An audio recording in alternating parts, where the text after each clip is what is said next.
let's just kind of think of stories for a moment. What do stories have in common? Stories have tension. There's an issue, there's a problem.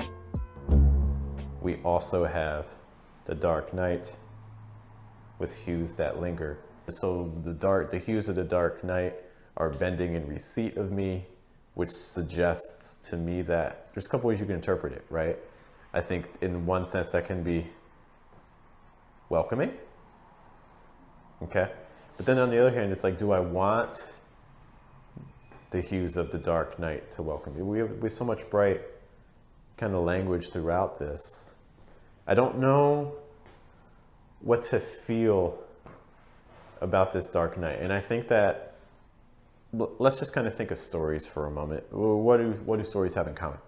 Stories have tension. There's an issue, there's a problem.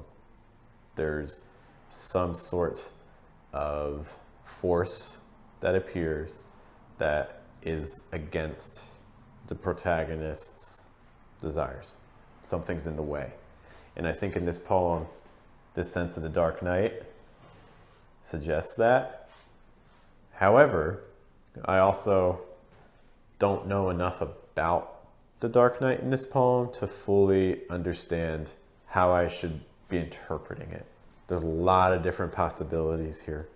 And I think we've talked about this in previous poems where I appreciate wanting ambiguous language and keeping things open. But at the same time, you can reach a point where things are so open, there are so many possible interpretations that it's almost impossible for me as a reader to really enter the poem, because it's almost when there's too many possibilities to choose from, it becomes overwhelming, and so you actually don't choose anything, right? It's like you guys have probably heard like the psychological studies, like with like jams, they put out like 50 jars of jam for people to decide from, and what ends up happening is no one actually picks up any. Whereas like if you have like 2 or 3 choices, people are more likely to leave with one. So just kind of something to consider here. I think unlocking more about this dark night and how the reader is to interpret it is really going to be an unlock for taking a poem that, feels clean and tidy, but making it into something that I think is truly memorable and something that a reader is going to return to. I think that right now that dark night isn't necessarily taking on enough of that role for the poem to be elevated to that level.